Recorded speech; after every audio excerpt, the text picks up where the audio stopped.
like vinyl, you get to like skip through a record. And CD, you pressing the shit, holding it down. That's some bullshit, you know? I will search for albums and I will continue to dig until I can't dig no more. When everybody else has stopped digging, I will still be digging.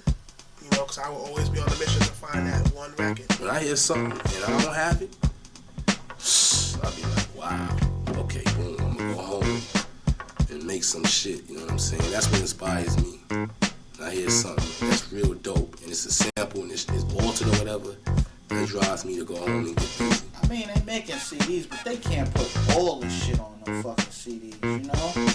Records that sold like maybe 10 or 12 copies, they ain't gonna press no fucking CD for that, you know? So, you know, some people worry about CDs, but I really don't, you know? It's cool, you know, it's different strokes for different folks, you know?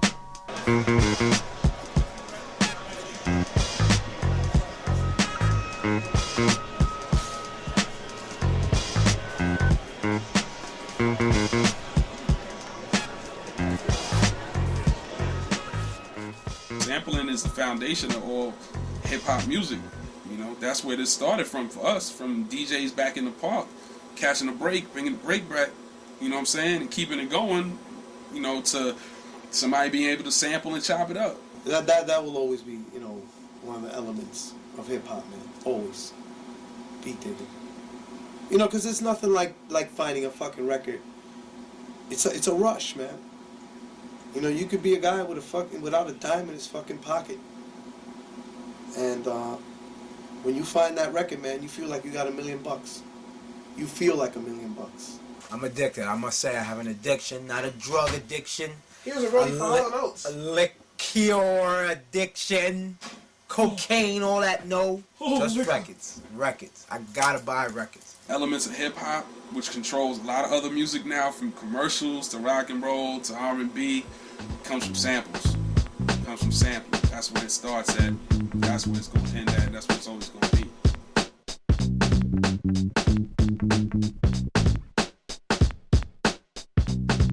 If you're a real producer, if you're a real DJ, you can see the fucking break in vinyl. When you listen to records and you can kind of look at a record and see a certain ridges, a certain design in a record that tell you, hey, let me skip to that part of the record. Once you DJ, you know what I'm saying, it's like you automatically become a producer. When you take a record and you're cutting it up, when you're blending it, that's your interpretation of that record. You produced that interpretation of that record. So, you know, that's our early steps. Then from DJing, you go into record collecting. You know what I'm saying? You go into buying beats, buying those rare records. You know, and then from that, you know what I'm saying, everything else comes. I mean, I had knowledge on records, and as far as doing beats, you know, it's like, you know what I mean, what's going with what? You know what I mean, sort of like DJing. You mix and you got to find out what go with this, what go with that. And it's the same thing. You lay drums, what sound nice with that? You know what I mean, what type of bass I would use with that? You know, so all came in play. DJing definitely advantage. If you take 2 pieces of vinyl and you cutting it up, all the sampler does is take those two, that section that you're cutting up and loops it. So it's the same principle. You sit there and construct a blend, you know what I'm saying? You sit with a sampler and construct the blend, construct the mix. To me, it's like the same thing, except one you're cutting up the records, the other one you're doing it by, you know what I'm saying, chopping sound. You know? It's the same principle to me. I actually got into beats because of the fact of me having old records, and one of my uncles used to DJ back in the days. I used to just hear like a lot of old records, and then I'd be like, wait a second, Mango Meat, Mandrill, Jungle Brothers used that. That's all they did? Hold on, word? Let me go back, let me look. Deodato, wait a second, I know that. Mark 45 King ran through a couple fatback. Oh, I was like, that's all it is? Hip-hop was based on having doubles of a record. Early days of hip-hop, you know, they would play them disco records. Motherfuckers be standing around like... But when the motherfucking break beats came on, I'm a little kid seeing this. Niggas start break dancing. Everybody start dancing. You know, you hear shit like Apache. You know what I'm saying? Or the first Please album. Me and Finesse used to always do like the Zulu events every year, the Rocksteady anniversaries and all that. So when I finally got a chance to really see them, they inspired me a little more. You know what I mean? I started learning about hip hop. You know, who was who, and who was doing what. You know what I mean? And who originated this and scratching, transforming. Yeah, so they inspired me. So when I went home and did my little thing, you know what I mean? I was, you know, a little happy about what I learned. So yeah, they inspired me. Zulu. It all go back to the early days of hip hop. You know, you would, you know, Bam and Herc, they would battle, or Flash, and not only whose system was the clearest and the loudest, but who had the motherfucking records that nobody had. I came up in an era where dudes was taping records, put black tape or black magic marker on a beat. What? You know what I'm saying? Sorry to interrupt you, but you know what's the funny thing about that? They used to do that, but all you had to do was look at the damn crate and see the cover. That's how you knew what it was. How did I figure out half the records? Even I have records from, you know, some cats from back then, and the records would be painted black or would have a cover on it or something. Because when you're DJing, if you got a secret record, no one knows. You know what I'm saying? The record doesn't become special no more because everyone will have the same record. So I think the same thing happens with samples, because it's like, you know, you want to keep the sound of what you're doing, you know, so you keep it within your cipher. You know, information is vital. You know, if you gave everybody the same record, you know, when the song comes out, it won't be special. It was always secrecy from day one. From day one. I remember when Daisy Lady came out. Even that record, you know, a lot of people wouldn't come up off the name back then. Everybody was calling, you know, Seven Wonder, but that wasn't the name of the record. You know what I'm saying? That's just for one example. But it, you know, to answer your question, it goes back to, you know, to the early days of DJing. A nigga ain't want you to know what he was cutting up. Like, I remember going to a party in '81 around the corner, and it was always this beat that I heard, right? And the drums was real crazy and real heavy on it. And I always heard it on the hip-hop tapes, but I never saw a DJ play this record.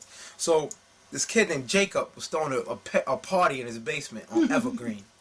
And we went to the party, and I heard that beat. Now, I remember the tape that I was listening to. I forgot who was rhyming on it, but the DJ played Tramp Otis Redding. He killed it. Rocket in the Pocket, and he played this beat, and the beat was so crazy. And when I went to that party, when I saw that record, when I saw them pull the record out and I heard the beat, it was a purple record. Oh. And I was like, yo, this shit is so hot. It was Big Beat, Billy Squire. When I looked over at the DJ joint, he had the tape on it, and I was like, man, this record is so crazy. But like my brother just stated, dude put it back in the cover. It was a guy on the cover with a long-haired, a white dude in the room with 2-inch tape all over the place. So I was like, okay, I'm going to remember that. And the name of the album was Billy Squire, Tale of the Tape. That's right. By the way, I just want to brag. I'm going to take 5 seconds to brag. I got a 2 promo 12 inches of Big Beat with the stroke on the other side. Biz Markie, you ain't got that.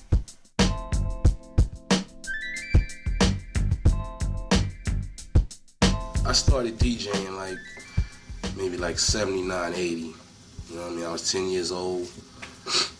And living in the South Bronx, you know, I used to see a lot of groups come to our area, you know what I'm saying, to set up right downstairs in the park. And I would be at the ropes, you know, trying to see what they was playing. You know, the whole thing that got me involved with hip-hop was, you know, the beat thing. You know what I'm saying? I was just crazy about that shit. I would go to the jams and they be in there playing some disco bullshit, and then at some point during the night, you knew whoever was on the turntables was going to throw on something. And that shit hit me hard. Like, I started digging, like, you could say, like, 79. I remember when I bought Paradise by Shangri-La on a 12-inch. You know what I'm saying? I had to be about in 7th grade. I mean, I started buying records at, like, in 79. Like, when I was, like, 9 years old. You know, first with like, you know, hip hop and like even like pop records, like 45s, just stuff that I just wanted to have that had like dope beats on them. And then a few years later, I started getting into actual breaks and stuff like that, and like realizing like where stuff came from and stuff like that. And then I started picking up on, you know, originals, a few here and there. Found out about the ultimate breaks and stuff like that, picked those up, and then from there it was just like, you know, it was just a mission, just, you know, everywhere I could go, find stores that had originals and stuff like that. You know, I always loved music from my first album, which was Funky Technician. You know, I used to sit in Premiere House and Show House and Diamond House, and we sit there for hours listening to loops, you know? Just loops. No fucking drums to them or nothing. You just play a loop and I go, well, fuck that. I need that. I started out DJing in the South Bronx, say about 91, 91, something like that. You know, I really got my start out. Finesse kind of gave me my break. I met Finesse through doing, you know, mixtapes. You know, when I first went to Rock and Roll, I met up with him. You know, we kind of vibed and, you know, we kicked it off. The early part of my career, I wasn't collecting. I knew a lot about some records and beats and loops, you know, but I was too busy chasing broads, you know, doing a regular artist shit, you know, fucking and rapping, you know. And then, you know, 92, I never forget, after I did a track off the Trespass soundtrack, and you know what I'm about. I was like really one of the first full productions I did that fucked everybody up. I know I had some, because when I told people, you know, I played it, and, you know, it was, oh, this shit is incredible. Who did the beat? I did the beat. You ain't do the fucking beat, you know. Then I knew I got something here. I feel like I can do this production shit. Then I started collecting records, and about 92, 93, we was into it heavy. I mean, probably even 91, actually. Show put me into digging. You know, just with the aspect of like, yo, when you're looking for a record, you want to be, you know, as original as possible. So, you know, you're not like anyone else. You know, whatever you want to do, you want to try to stay, you know, one step ahead of what everyone else is doing. You know, and still keep the record element in it, because, you know, that's what hip-hop is. Started in the game professionally. OC's first album, that's like 92. I've been in hip-hop forever. I mean, since I was a little shorty. My sisters used to have little parties with DJs come through. I used to hang around the DJs all the time. I was like one of them little bad victims. I think I might have stole a couple Treacherous 3 records back in the days because I was just liking them. Originally born in the Bronx, BX, New York. Raised in Mount Vernon, you know what I'm saying? Westchester County. I wouldn't necessarily say I've been digging. I think of it more as you know, I've been DJing for about 18, 19 years. And so just from just DJing, you know, and programming and everything, I just, you know, shop for records and stuff like that. And that's what, you know, that's what I do. My brother started us, because we did whatever my brother did. My brother was DJing. So I seen like the power and the respect he had as a DJ, and I was like, damn, I want that. So I started DJing. You know what I'm saying? And it's like, that was a long time ago. That was like, what was that? 79, 78, 79. 77. Oh damn, 77. See, old age. You know what I'm saying? I'm forgetting already. I was going beat shop. We used to call them uptowns back in the days, like in the early 80s. We used to call them uptowns because we had to travel uptown to go get them. You know what I'm saying?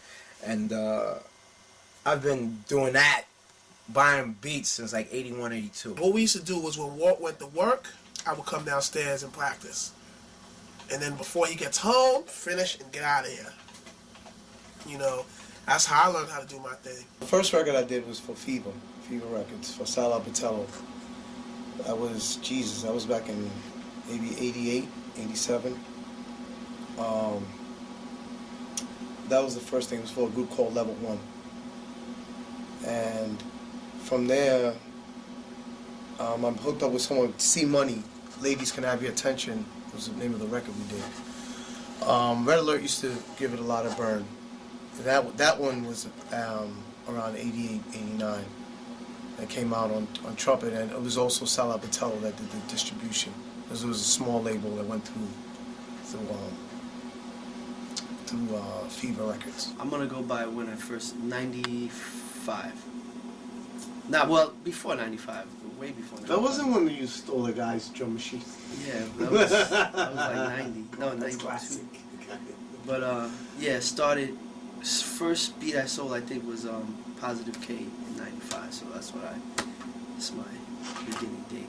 I had a lot of records, a lot of DJs didn't have coming from the inner city, you know, just being so accessible to the Mecca, pretty much Mecca of hip hop. You know, being from Brooklyn and taking a lot of trips uptown and stuff like that. Even at that time in my life, I used to work as a messenger in Manhattan, so I used to go to Rock and Soul a lot and Music Factory that used to be right in Times Square and buy a lot of records. And I had different records that, hip-hop records that people on Long Island didn't have access to until like maybe a year or two after the record was out. So that's how I pretty much built my allegiance with people that were on the hip-hop scene. You know, at that time it was like a crew called Brothers of Bass, Spectrum City crew, who Chuck D used to be a part of. Different crews, House Squad, you know, different crews that was just around the neighborhood.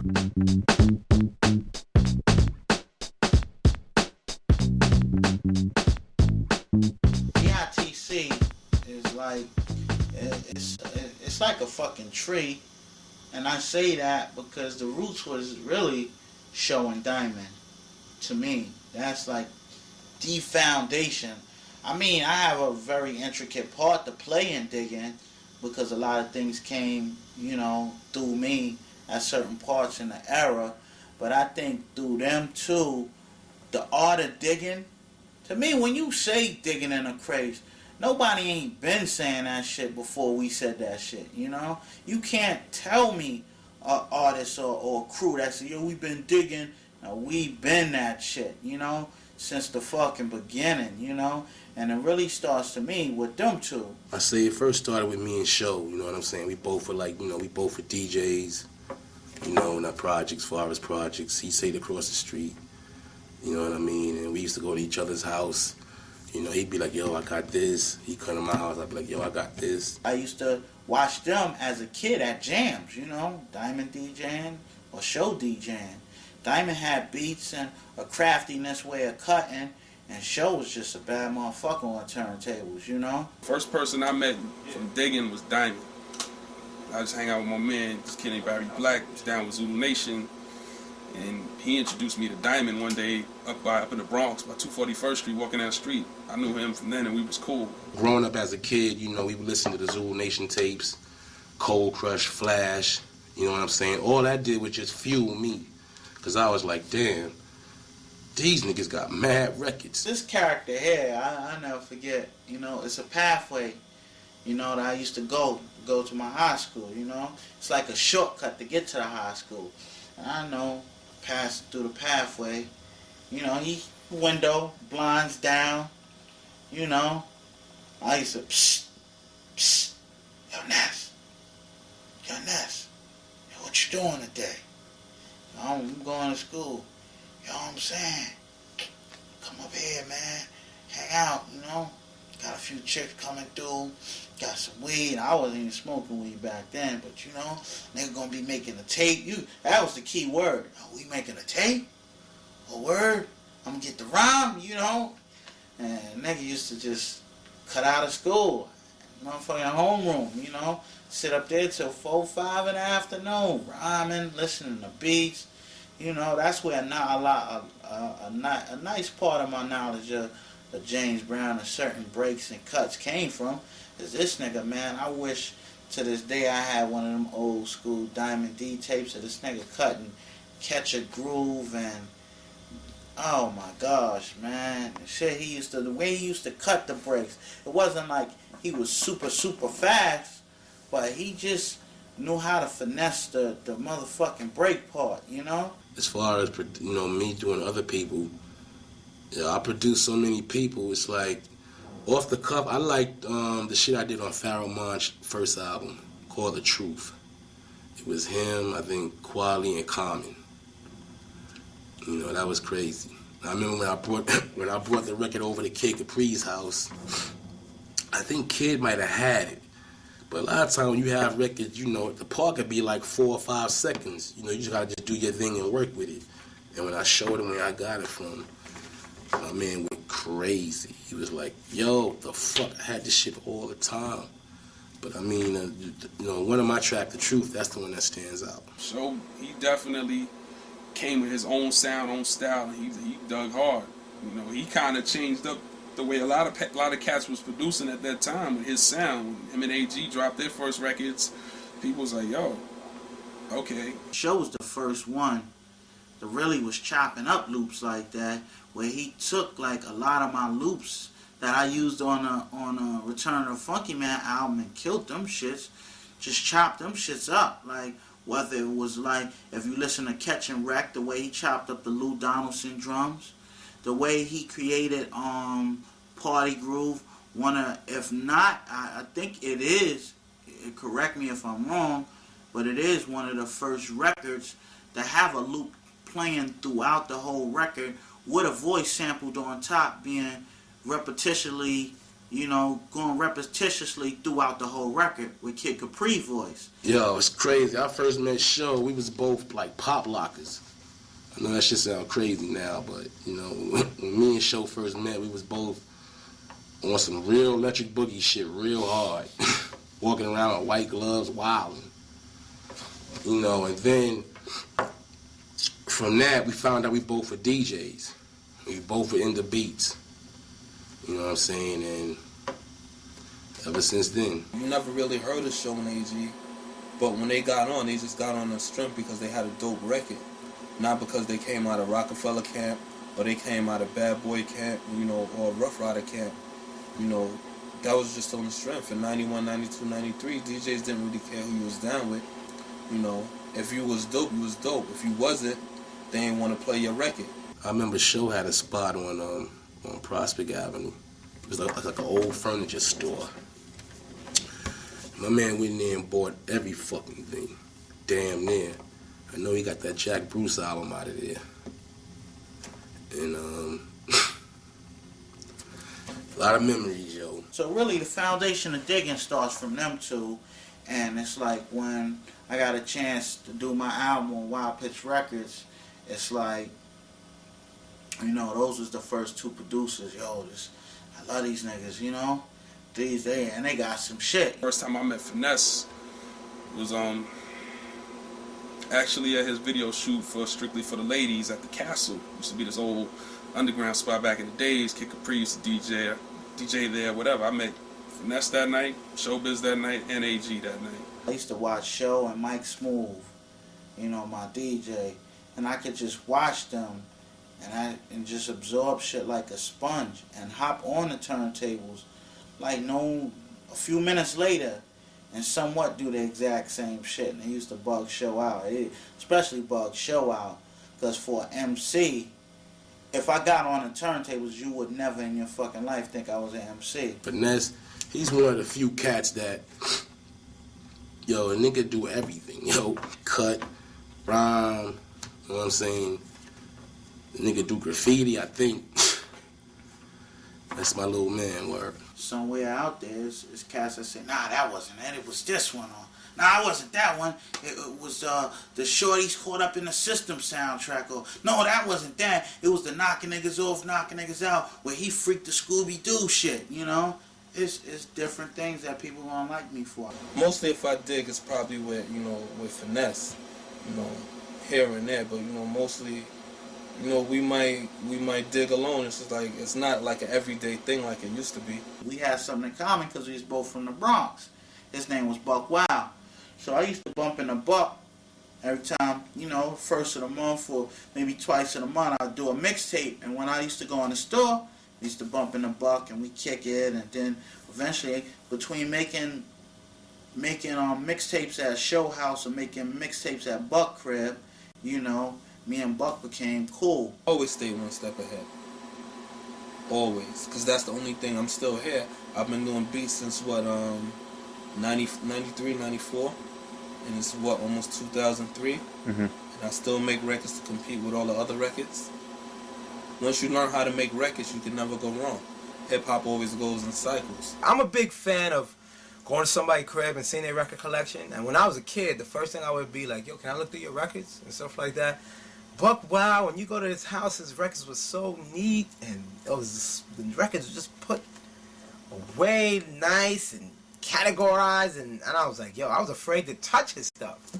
But this dude, man, this dude's hustle game is so incredible. He's the reason, he started the whole get in people's face, I'm going to such and such session, so they're going to hear my beats type of attitude. Buck Wild is the originator of that. Of course, people know Biggie, Black Rob, Jay-Z, Fat Joe, OC, Show and AG, Law Finesse, Diamond, Faith, Lone, Puff. Wow, you know, list can really go on. Beanie, Bleak. My God. The list can go on. I can't think of everybody. We'll be here forever. But you know, I have a pretty impressive discography. You know, a lot of stuff that I've done has been solid. A lot of fruits was created on that tree, whether they give credit to the tree or not. You know, if it wasn't no digging, it'd be no Fat Joe, which would be no pun, be no Terror Squad. You know, if it wasn't for me discovering Buck and Buck discovering LP, it'd be no LP. You know, it'd be no OC. Everything is really created at the roots, you know? And if you want to get really, really, really deep into that, if it wasn't no Diamond, wasn't no Show, and wasn't no me, it'd be no Big L. If it wasn't no Big L, it'd be no Cameron, be no Mace, be no McGruff, because all of them was inspired by Big L. When Big L, they called Big L Lamont, that was his name. They called him Lil Mott Mott, you know? So when Big L got on, they was influenced and inspired. Oh shit, this rap shit is for real. We had like a different sound from other dudes. You know what I mean? Back then when Show and them first came out, you know, they was in the jazz era, and that's when you had your P-Rocks, you had Tribe Called Quest, you had Lost Professor. Everybody's really in the jazz, but we stood out because our sound was real simple, but you got identified. It was real hard, but in and out. You know what I'm saying? I mean, it wasn't real complicated. You know what I mean? But it had our signature on it. You know what I mean? And I feel we paved the way for a lot of dudes. You know what I mean? So a lot of dudes, you know, just getting up on us. You know what I mean? I never heard of us when they, you know what I mean, do get a chance to hear us. Might pick it up and get inspired by that. Cats is creative. You don't have to give us the credit, but the fucking documentation and the discography speak for themselves. We ain't get all that shit by fucking mistake. You know, I ain't get on Biggie album by mistake. I ain't get on Dr. Dre album by mistake. Shit was hot. Same thing. Show ain't work with KRS-One and do Sound of Police by mistake. Buck ain't do Got a Story to Tell and Whoa by mistake. You know. Diamond ain't work with Busta and all the artists he produced by mistake. Come on, man. You know, it's ignorance that you know, niggas just don't understand what we capable of. You know, we definitely set some trends, you know what I'm saying? I was the first one to think about using the blues record, you know, in the hip-hop content. You know what I'm saying? Like you said, again, Show with the big band thing. I know it ain't no fluke when I walk in record stores and sometimes my first album is hanging on the wall for $100 and better. Because if it wasn't like that, the album would be like a regular fucking $5 record. Why is that record a $100 record? Why? You know? Mm-hmm. Why when you walk in most of these record stores, Diggin and Tribe Called Quest and Gangstar and certain underground artists are hanging on the wall for 50 to 100 to... Come on, Diamond first album, Stunts, Blunts, and Hip Hop. When $200 on the fucking wall. Why? Why is my first single that sold maybe 1,000 to 2,000 copies $80 to $100? Talking about Baby You Nasty. Why? It's a purple cover with black and white artwork. Fuck. It ain't the artwork.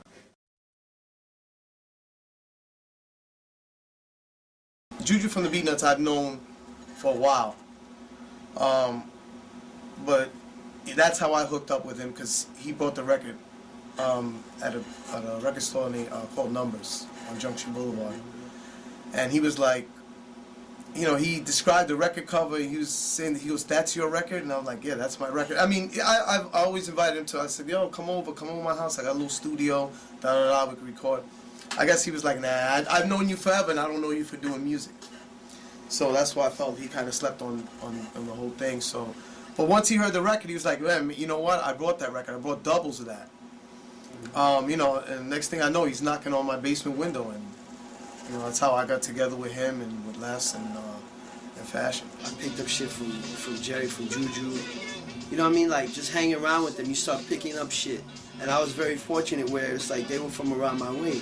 And I was just, you know, just getting shit, learning, and then go home. Like, they would be on tour, and I just, you know, stay at it. Then I show him a tape, and he'd be like, yo, you know what I mean? Like, this guy's starting to pick up shit. Juju used to give me titles sometimes and say, oh, I'm looking for such and such record. And we used to go to this little down low spot in, out in Queens. I think it was called Breakdown Records. And, I mean, it had to be, you know, like, it was one of those spots where it's like, okay, whatever you're looking for, you know the name of it, they're going to have it there. Because nobody knew about it. It was, like, almost untouched. I think maybe Large Professor knew about it. About the only person. So every time Juju say, oh, I'm looking for such and such record, you know, he'd be like, listen, you know, I'd find it. You know, it's like, oh, I'm looking for James Taylor. I was like, oh, which James Taylor? I see, you know, I've seen a few of those. The one with the pencil writing. Writing, you know, has something with writing in pencil or something like that. It's a white cover. Okay. 5 minutes later, I find it. So, you know, I mean, it was an ongoing thing. So he was like, oh, listen, man, I'm not telling you about any more records that I'm looking for, because you always find it before I find it. I knew Juju because I went to high school with him.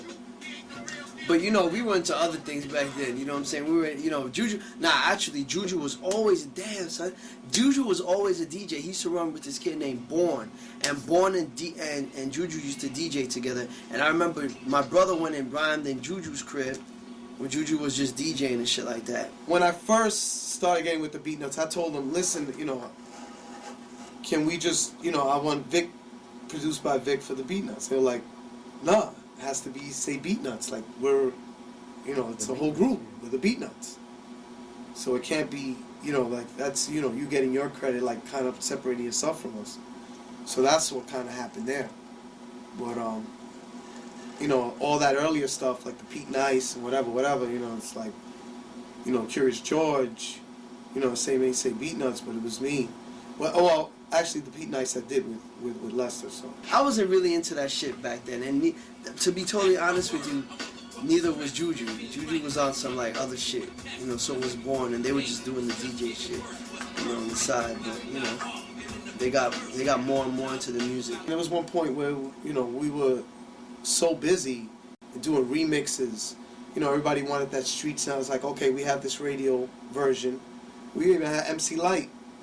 You know, we did remixes for MC Light at the time.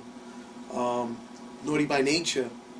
One of Ice Cube's group, Lynch Mob. Ice-T we worked with. You know, they just wanted, okay, they have their version. It's more radio version. It's, okay, now we want, you know, some underground sound and stuff.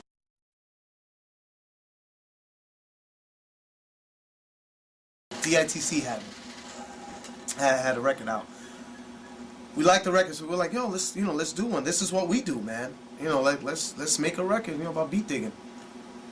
So we, you know, that's how that came along. You know, so it was like, I was almost like forced into the thing. I didn't want MC, and it was you just like, no, you're doing this. This is, you know, this is the one. This is one cut that you have to be on. There's no if, no buts about it. You got to be on this one. I'm Mr. Walton, I'm an asshole. Hello, everybody. Do. It's Mr. Walt, Beat Minus. What's up? It's DJ Evil D. You know what I'm saying? DJ for Black Moon. Beat Mana. A lot of things I do. Engineer. You know what I'm saying? Protest my brother's corny beats, side things. I'm the only one that got hip hop in his heart. The other one just eat hip hop. Hip hop is me. Your mama. Not Evil D. He's corny.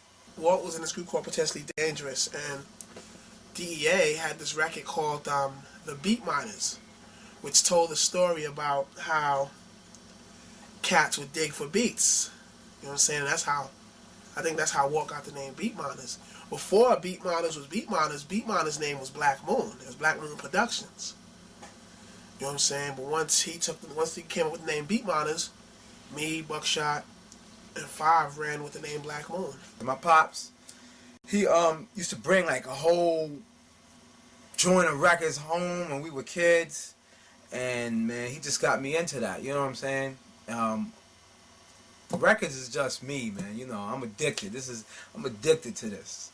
Whenever I travel, like when we go on the road, the promoter knows I have to take 2-3 hours time out of the day so Mr. Wall and Evil D could go record shopping. Walter dig up something that's bananas.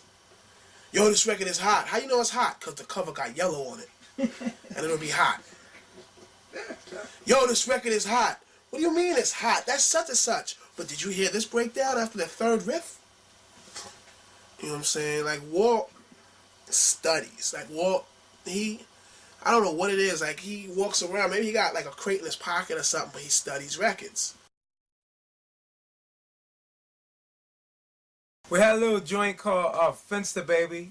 Dan, who got the props, we did that Very when local. they got their deal on Nervous. Who got the props took us around the world and back, you know, and it established Beat Miners as dope producers. And then when we came with How Many MCs, that finalized it. And from there, everything was up and up. Men vs. Many, Mike Geronimo. Life Check, Mike Geronimo. OC Dangerous. This always happens. Go ahead, E, name what you did. Tight Rod Digger. Trade Money, Dilate Peoples. Damn, I was doing better than Evil. Beat Miners Football Squad, take that. How Many MCs, Black Star, Star Astronomy? All your Black Moon records. Think Back, Boot Camp Click. It's just a lot. It's a lot of records. It's like we have a competition, but it's not an angry competition. You know what I'm saying? You always want to make the better beat. So you're gonna sit there. You're gonna want to buy the better records to loop up.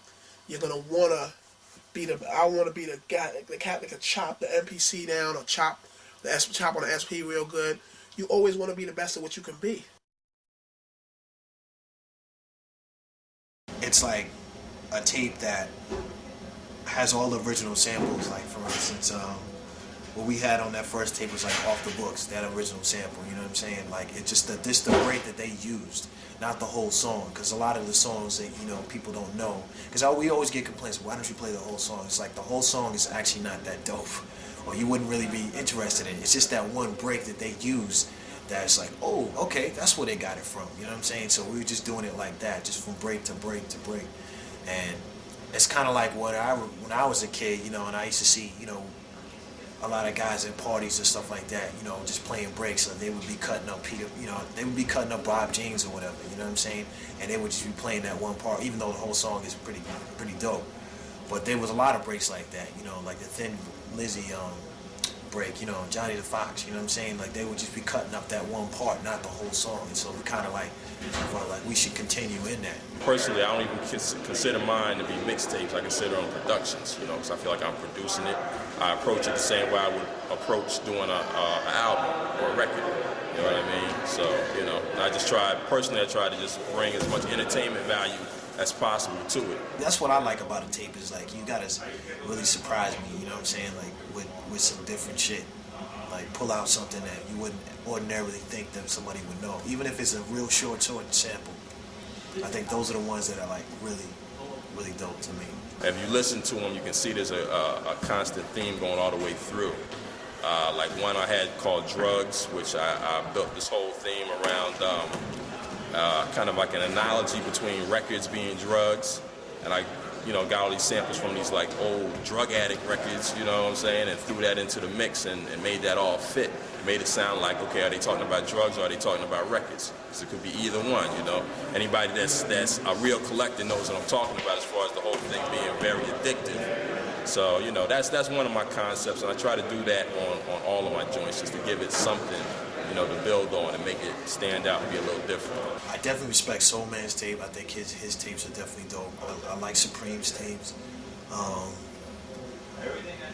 I would say one of the original tapes that I ever heard of doing like breaks was DJ Shane from the Vinyl Reanimated. He had a tape called Traveling Through Sample Land, which was like a real dope tape. You know, still one of my favorites. It's mad people, you know, Conan the Man, my man Fusion, Ken Sport. Yo, it's mad people. I can't even think of everybody right now. It's a lot of people. Of course, Shadow and Cut Chemist doing their thing with the brain freezes, and you know, which is a little different from what most of us do. I think they took it kind of to a whole nother level with theirs.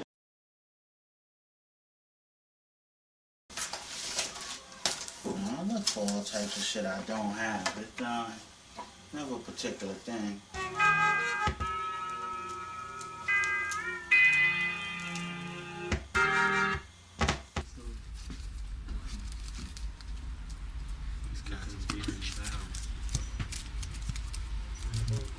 Ain't nothing like Moni. The digging will never stop. It's just a part of who we are, man. I mean, I'm a DJ. I'm always gonna dig. I'm always gonna look for records that I don't have, that I've been trying to get for the longest, let alone, you know, even records that I do have. I want to have 10, 20 copies of the record just because it's a classic record, and, you know, maybe 20 years to come, if vinyl's still around, you know, it'll be a collectible.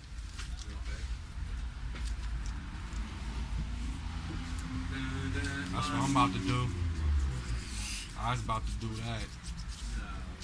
Like, school is school, cold money.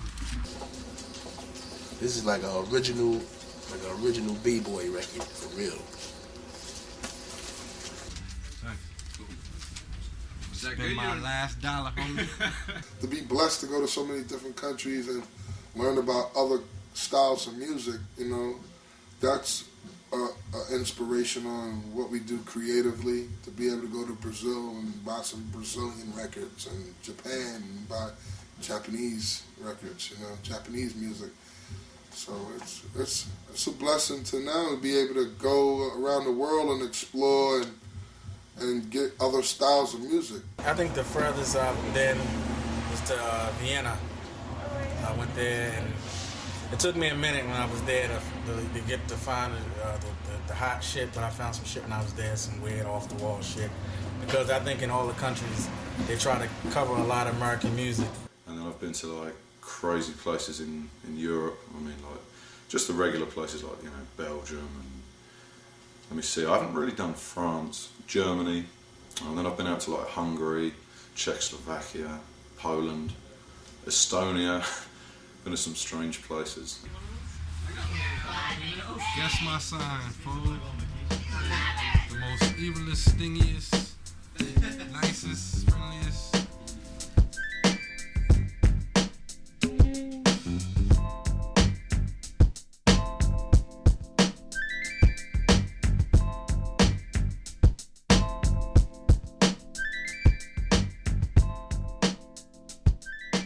Our store's mainly about what we don't buy and what we don't stock.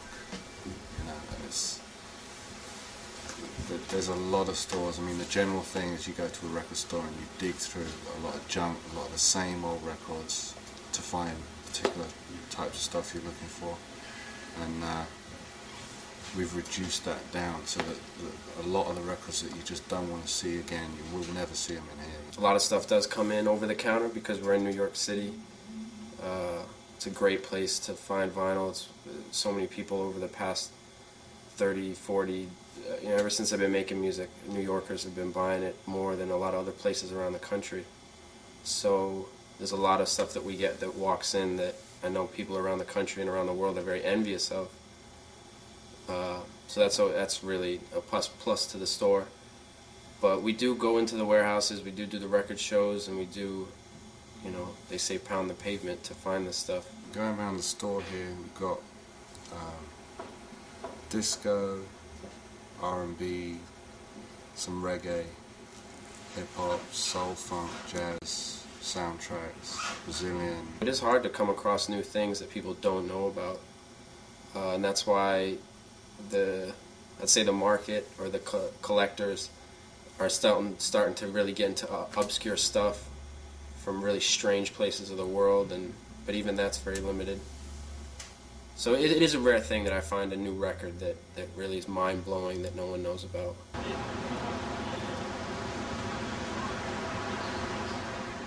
My name is Eric. I'm working at the A1 record store.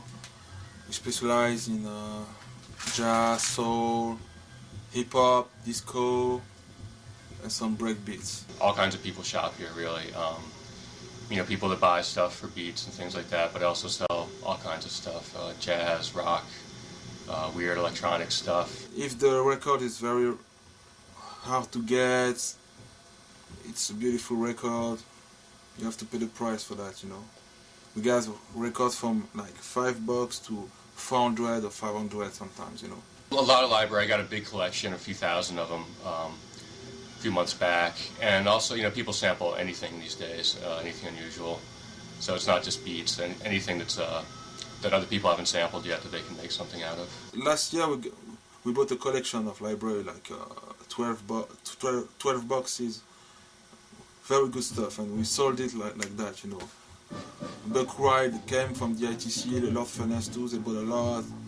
Showbiz, a lot of people came and bought it, you know, because it's hard to get now. Over the years, definitely people that come to mind are DITC, Beat Nuts, Automator,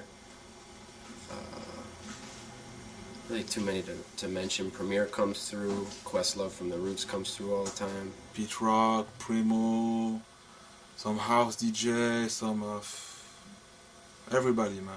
I've just created relationships with these guys, and you know, they trust my ears, so I'll pull stuff out and I'll just kind of turn them on to records because I get to sit here all day and listen to them and save those guys some of the time of maybe listening to records that I know, you know, it's just not up their alley.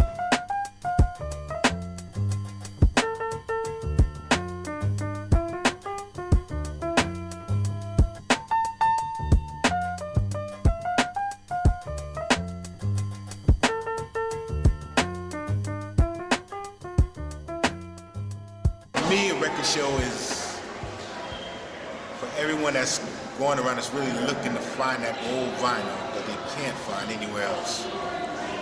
Really, to me, is I like to think a record show is for cats to come together, converse, get up on some new titles, you know, put your next man on or something. Basically 80s, 90s hip hop, breaks, you know, gotta give you a price. Look at this right on camera real quick. MC Light, paper thin, mint condition, 15. Strictly drums. I got the hardest drums. You know, everybody goes around and, you know, you might ask a deal if you got some drums, if you got some samples, but when people come to me, they know they're gonna get something hot. It used to be the drum breaks, man, but now people want to hear a little bit more on the record. You know, if the record got a drum break, that's like a plus now. You know, many people want to hear stuff that's funky, slow, fast tempo, whatever. But, you know, just something funky that's good to listen to, maybe good vocals in it, some good singing, not just mainly breaks anymore. Because sometimes you might pay $70 for a record, if it's only got a drum on it, and you use the drum up, what else can you do with it? Basically the early 90s stuff, like, you know, like Lord Finesse, you know, say Lords of the Underground, Pete Rock, you know the good underground stuff. Even a lot of the 10 on that, Papa. A lot of the obscure stuff is like really brings the money though, like the little label stuff. Something like, for instance, I sold today a record called Kevsky, and really rare record. It's sort of like a late 80s joint that like Red Alert would play. And my man right here on the camera, he bought this joint called Blew Up the Bridge, which not too many people know about. That's a hot joint right there. So if you know joints like that, you know hip-hop. You know, I've been selling beats for like the last 10 years. Sold records to everybody. Like you know, from Q-Tip, Lord Professor, the Beat Nuts, Pete Rock, all the Digging in the Crates, all the cats, all the DITC, you know, Alchemist, T-Ray. Digging in the Crates, Diamond D, Lord Finesse, Buck Wild, Large Professor, back down with Main Source, Pete Rock, Salon Remy, man Rob Boogie up in the Bronx. We did it all. Definitely anything overseas. You know, everybody wants that overseas beat now. You know, I think the U.S. market's been saturated with beats. Cats been digging so long, like myself, we basically almost got everything.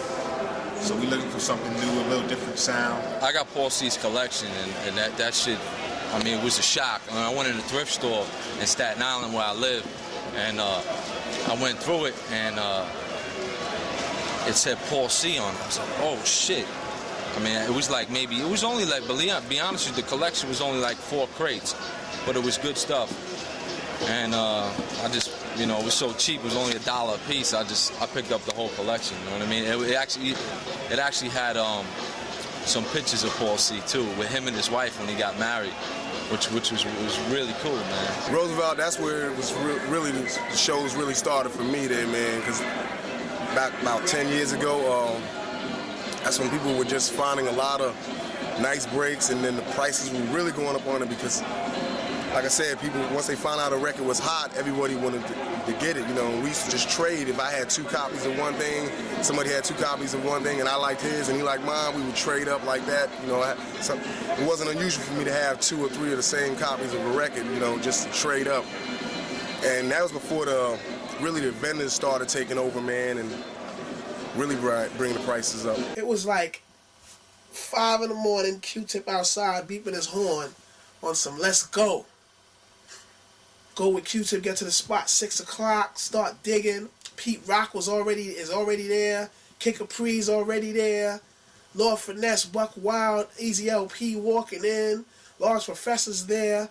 You know what I'm saying? It was like everybody who cared for this, like the Beatnuts was there.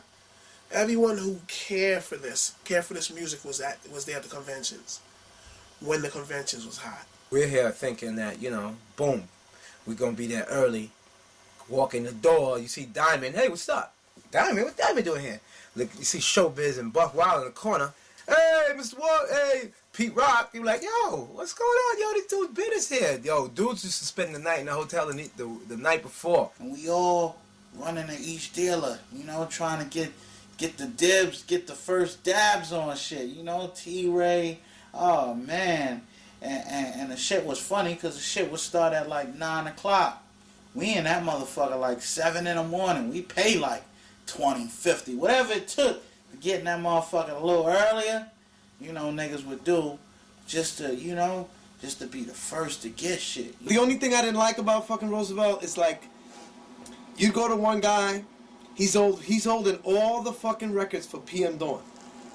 All the records. It's like, hey, you weren't playing that for me. He said, yo, I'm not opening my table for nobody until Prince B from PM Dawn gets here. We're looking at this dude like, what? Yo, you got like representatives from Black Moon, Pete Rock, Sale Smooth, Tribe Called Quest, Digging in the Crates, Beat Miners at this table, ready to give you money for records, and you're telling us no because you're waiting for one guy to come? Like I said, Prince B, I'm not dissing you. I like you. You're a good brother, man. You know what I'm saying? And PM Dawn bring impact on the game. But what I'm saying is, come on, dog. Why? Yo, our money is green just like yours. But I'm not hating on you. I like you. I don't know, man. I don't know. I just really, that left a sour taste in my mouth, and I never went back to the Roosevelt after that. They knew that, you know, Big Man was going to drop, you know, $3 without even scrutinizing the records. You know what I'm saying? We all would be crazy, but motherfuckers ain't idiots. You know what I'm saying? I mean, you know, if you getting it like that and you could drop $3, you know, on 3 or 4 grand on a stack of records that, you know, it might only be shit. It might only be like 4 or 5 things on there that you could really use. Once you get a record, you'll have 10, 15 people with the same record. Because as that dealer goes somewhere and he finds a record, he's finding more than one. Because I know I went to the convention and traded records with some of these dealers where I gave them 5 or 6 copies of the same record and they sold it to these same people. They went from being for the record people to a novelty act. Like they started having DJ battles and rhyme contests, and you go in there to collect records. You're not going there to see DJ such and such battle and this and that. And then the favoritism got in the game too. You know what I'm saying? So we wasn't trying to see all that. One person used the record. Busta Rhymes used the Seals and Croft for Put Your Hands Where Mines Can See. Before Put Your Hands came out, it was like $3 you saw this record. When Busta did it, it's $50, $60. That was unnecessary. Come on. I mean, I understand it's a business, but come on. Make it another reason why you made it for $50, $60. I find dollar records, that is, and that's the truth, because they all start at $1. The guy that showed you that beat and it becomes so popular, he got it for $1.50. He didn't pay $200 for it. He didn't pay $50. Yeah, he didn't pay anything for it. He paid $1, $2, $5 tops. Now all of a sudden the fucking record is $200-something. No. Fuck that. Like right now, Sound Library and A1 is what the conventions used to be. You know what I'm saying? Sound Library and A1 Records. It's like going in there, I feel like when I used to be at the conventions, because you're in there, you're digging for records. They're playing different beats on the joint, they're playing different records in the background. So it's like, you gotta get that feeling there. I'm not really going to pay. I mean, to me, honestly, it's like I don't pay more than $20 for a record, and $20 to me is like as if it's like some hard to find stuff. Right. I'll just wait till I go out of town and hit the right spot for it. And that's how I used to do it, and that's how I'm gonna continue to do it. Like, you want to charge me this fucking price for something that I'm one of the fucking guys that were responsible for you selling, for you having this fucking record store? I'm one of the guys for you having this fucking, responsible for you having this record store. And you go charging all, it's ridiculous. It's like I refuse. I'd rather, I'll go out somewhere, get records for $1 or $2, show you records, Spanish records that you don't know about, that you'll never know about. You'll only know about it through me. And that's it. Maybe through somebody, maybe through, Juju or less from the Beat Nuts that dig, Spanish records. But you're not gonna know about it, through anything else, man. You're not gonna find it. That's what I know. The thing I like about, some of the issues that come out is that they may have liner notes and things like that, and which are good because then they're able to give a perspective or talk about or discuss the music.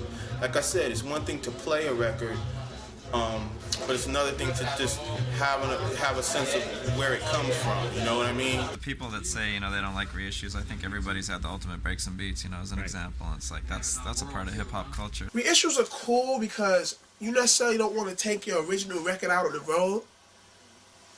You don't want to take that $100 record out on the road.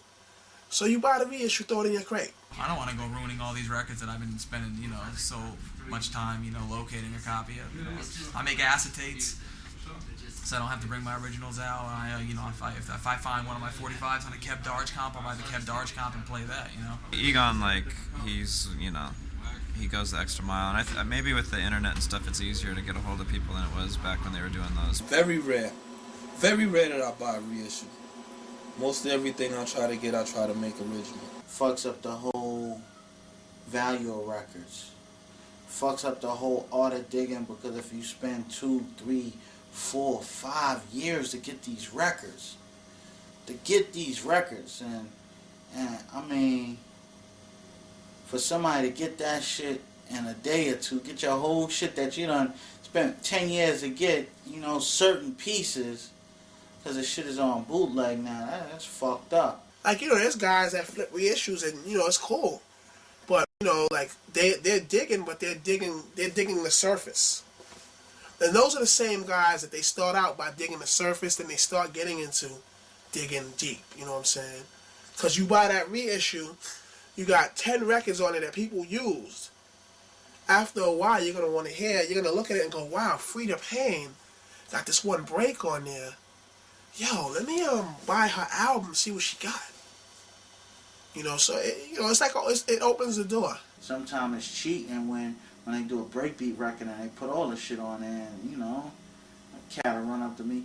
Yeah, I got that what you used, and you got the so and so album? No, I got it on a breakbeat album. Oh, get the fuck out of here, then. You're not a real digger, then. Get the fuck out of here, When you have a business, everyone is going to do things to make money. So, this is just how they're doing theirs.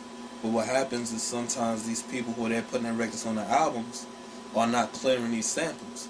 And when they come back, only reason that people know about these records, mainly sometimes because these dusty fingers, these break beats. So right then you put these producers in jeopardy. So therefore, if you do something like that, why don't you just, for safekeeping, why don't you just list samples that they were already on, where the credits are there, instead of something, that no one really knows, and a producer gets in trouble, because then it's like once you do that, you make bad blood, and you never know how someone might retaliate. Those Dusty Fingers compilations, I have nothing to do with those. Alright? Just want to clear that up. That's my publishing company, but the guy doing them joints, my man Danny in the Bronx, you know what I'm saying? A lot of people thought, yo, why you doing that, Diamond? I'm like, no, I'm not doing that. That's my publishing company name, and Dusty Fingers is the name of his entertainment company. It's two separates. And also, Danny got mad records also. Gotta give him his props. I know a lot of producers that have really been pissed off about those compilations because they blow up their spots. And, they get lawyers calling them, because as used by Pete Rock or as used by so-and-so. And it's like, come on, man. That shit ain't cool. Underground hip-hop has become a nerdy thing. You got a lot of cats sitting in their college dorm like, yo, I wrote this rhyme, rabbling, babbling, babbling, rabbling, babbling. You can see where I see my eyesight, It's like, the whole thing is, what people have to understand is you're making music for the people. You're not making music for yourself. It isn't about you. It's about communicating to the people. And even when it comes to digging, it's like that. You know what I'm saying? You're digging, you're going to put this beat together for the people to hear it. You're not putting it together so you can go, yeah, that's hot, son. It really depends on, the level you take it to. You can make it into a nerdy type of thing if you're, on some, oh, no, that's not good enough. It's, you know what I'm saying? But, be humble about it like anything else you do in life. It's not about, how many records you have. It's not about whether you got the rarest collection or whatever. It's really about what you do with the records. It's like, I know cats that pay $500 and $600 for a record, and all it does is go sit on the shelf. And if they got then they got, a couple thousand records like that, man, that's a down payment on a house. A lot of these cats are like, Bob James, I don't need those records, or whatever. I don't need those records. I want, the Jade record, or, I want this, I want, the Tony Rubio, library record. They want all these big records that they see on eBay, and it's like, dude, but you don't know about the other records that are dope. You're missing all the good music because all you're going after is what somebody's telling you about. They become status pieces, It's like guys sitting around, want to talk about how big your dick is or whatever. It's like, who really cares, man? It's like, can you go up there and play them? What happens if your house burns down? You got all that shit that I hope you got insurance. It's, it's whatever, man. This whole thing has become more of a business now, man. It used to be fun. Back when I was with the Beat Nuts here, it used to be fucking fun to spend all your money on records. Now it's a whole different game, man. You can go buy a $900 45 and go DJ, but what you gonna do when some bad little bird comes up to you and says, I want to hear Dancing Queen, or I want to hear I Will Survive by Gloria Gaynor? In other words, it's all in your head. People really don't give a fuck. So that's something to think about, man. When you're out there buying records and getting on eBay and shopping on, and shopping on eBay. Honestly, I don't even have a computer. Through my partner Book, and my man Ken Sport. If I need a record, if they see a record on the net that I might want, they'll let me know and they'll get it for me. But nothing against the net at all. I just go out right now just the old-fashioned way and find what I want. I've never bought a record off of eBay, and I never will. That's just how, you know, that's just how I am. Digging in your drawers. You could go record shopping in your pajamas. I like eBay. For the most part, I like it. Because, you know, point blank, I can find records there. I can sell records there if I need to just get rid of something, you know. So I love eBay. If you try and make some money and flip a record, then it's good to put it on the net. If you're trying to just buy some records, sometimes you'll find yourself in a fucked up situation. A lot of people use eBay prices as a gauge for what they should price their records, which is ridiculous. Because you can have two nuts on eBay that'll take, you know, like a Joe Cocker record or something, you know, and they'll have it up to, you know, $50, and that's ridiculous. You're not just sort of paying an asking price. You're kind of maybe going head to head with somebody that wants a certain record as bad as you, and you're like, I've got to have that record. And you know, there's that other person sat on the other side of the world. And he's like, I've got to have that record too. And you don't know what you're doing, so you put in some crazy amount, thinking, oh, it's not going to go that high. A lot of them, they're talking about this record has a break, and it's like, there's no break on it, man. Yeah. What are you talking about? Break? Come on. There's no break at all. And then they catch a lot of people out there, but that's where it comes in when you have to know what you're doing. As far as, you know, you can't just go by what you see on eBay, somebody saying, yo, this has breaks. You got to know, you got to do a little homework. As on Brain Freeze, as heard on Product Placement or whatever else they got going on, those records would go up and people will only look for those records, but all the other records, they would be like $5.99, but it would be a real dope record. They would pass right by them. Wouldn't even think twice about it. You know what I'm saying? And that's where a lot of people like myself used to come up on records, because a lot of those new cats would just pass by them. And they still do that. It's just like they haven't really learned anything yet. Beat digging itself is an art form, you know what I'm saying? It's like, and it's fun in going out and trying to find those records, and you know, and also trying to find other things that you might not know about just by picking up a label or a year or, you know, other affiliated artists that's on the record. It's just a fucking addiction that you got some just rare classic, and to look around and see all the records that I got, and maybe in like 5 to 10 years, when they stop making vinyl, you know, a lot of people that dig and dug over the past few years that have collections like this be a real asset to the market. The best thing is to still dig, because when somebody comes out with an obscure joint even today, that stands out. You know, somebody comes out and chops a record and flips it, you're like, oh, that's hot. There was a time when cats was like, oh, sampling is dead. Sampling will never die. You know what I'm saying? Sampling will never die. And all of a sudden, when Chronic 2001 came out and it had samples on it, that's when everybody, yo, I'm saying sampling's back again. Never went anywhere. Me, as far as me, I'm always going to sample. Some are going to be noticeable, some aren't. I'm always going to take my drums from records. It's infinite. I mean, now you never run out of those samples. You know what I mean? As long as you dig, you dig. You know what I mean? It's always something to put your hands on. Pass by a garage. You know, Blaze having a garage sale. Oh, you know, buy her crate. You know, whatever little crate she has. Do you have more? Oh yeah, I have more. I didn't know, you know, this was gonna sell. You know, that's what I'm into now. You know, I mean, that's, you know, always been part of Beatdiggin, but it's like, I just rather go to, you know, someone's garage, someone's grandmother's house. I don't think that'll ever end for me. I think I'll be 70 years old.